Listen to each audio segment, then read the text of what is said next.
Oke, apa kabar teman-teman? Kali ini kita mau bahas tentang delusi ya dan halusinasi tentang jebakan yang terjadi pada anak-anak muda zaman sekarang. Di mana hampir semua anak muda sekarang makan mentah-mentah konten yang ada di media sosial. Yang harus investasi saham, kripto, forex, dan macam-macamnya untuk Anda kaya. Ya, sedangkan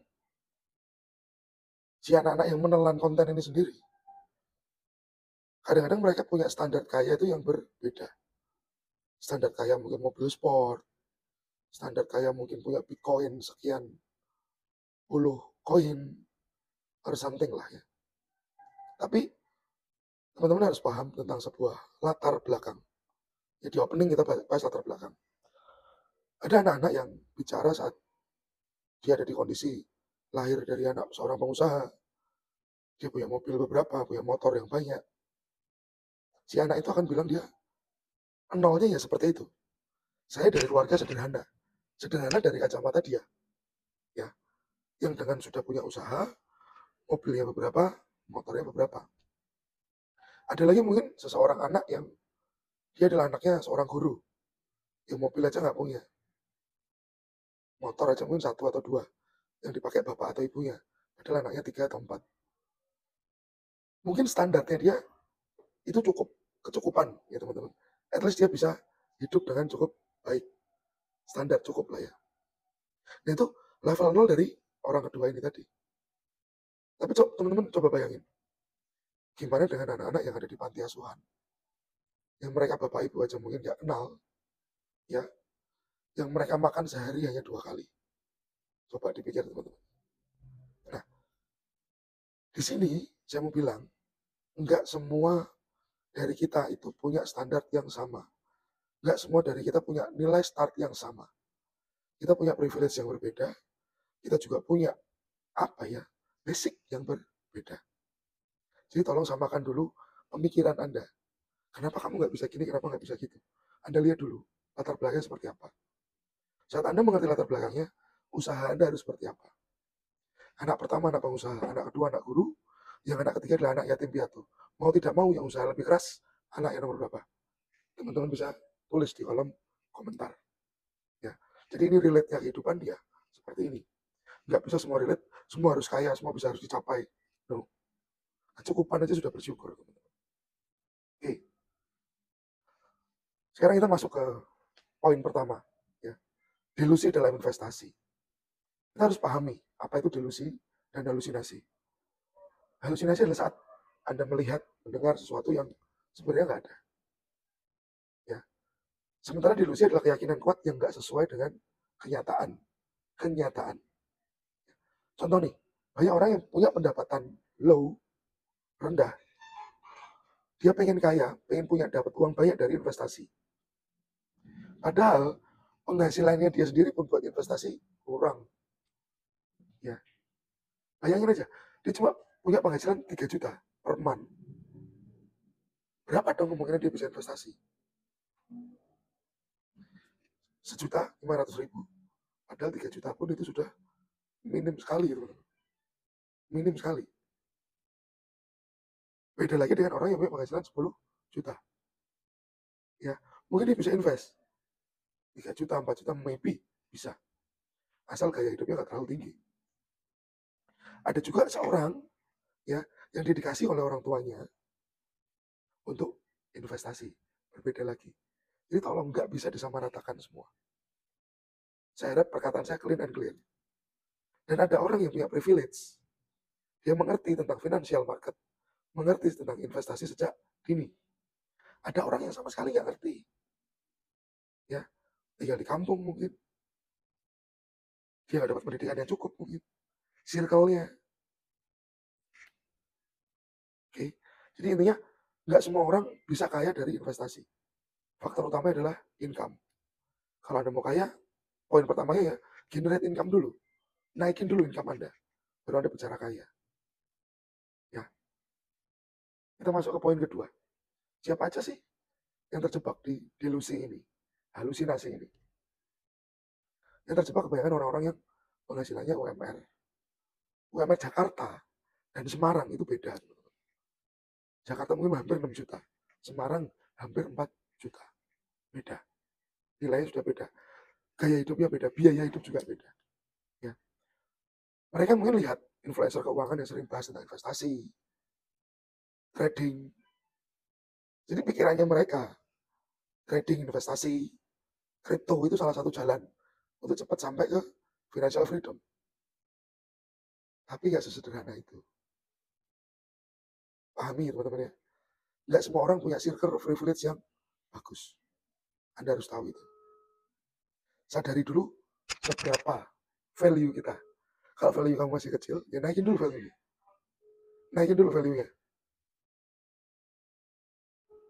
Kalau kamu value sudah besar, besarin sekarang kapasitas income Anda.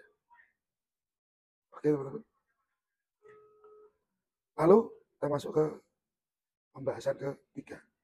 Kenapa hal ini terjadi? Semenjak media sosial makin ramai konten, Instagram, TikTok, Facebook, YouTube, kaya instan, kaya cepet. Bapak trader, loh kok mobilnya nggak McLaren? Bapak trader, loh mobilnya kok nggak mobil sport? Kaya itu relatif, teman-teman. Kita melihat orang yang ini kaya, yang itu kaya, kapasitasnya masing-masing. Ya. Yang pertama, kenapa terjadi? Yang pasti, orang-orang ini tertekan dengan biaya hidup yang tinggi. Jadi mereka cari jalan pintas untuk sukses secara finansial. Dan kadang-kadang mereka nggak sadar bahwa investasi, trading, ya, swing trade atau apapun itu butuh modal yang gede. Strateginya pun harus oke. Anda punya modal $1.000 dan Anda mau menyaingi orang yang punya modal $100.000. Startnya sudah beda, bos. Ya, Anda naik Supra, yang ini naik Kawasaki 1000 cc. Gimana dong? Sadari itu dulu. Balikin ke diri kita sendiri. Saya sudah siap belum? Berapa investasi saya per month yang bisa saya sisihin?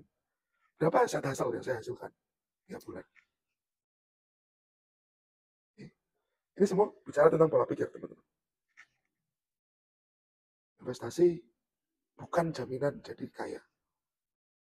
Ada nggak orang investasi rugi? Ada. Ya, ada. Nggak sedikit juga orang yang kena Bitcoin. Nggak sedikit juga orang yang rugi dari kripto. Banyak sekali. Ya, jadi fokusnya Anda bukan ke investasinya, tapi income-nya Anda gedein dulu. Ya, income yang Anda gedein dulu. Jadi kenapa terjadi? Itu tadi. Dia pilih jalan pintas. Next, nomor 4. Di mana kesalahannya? Kesalahan pola pikir yang terjadi sekarang ini. Ya, terjebaknya adalah itu tadi. Orang berpikir investasi pasti akan jadi kaya. Role modelnya yang terpampang di media sosial. Role modelnya. Nah, di sini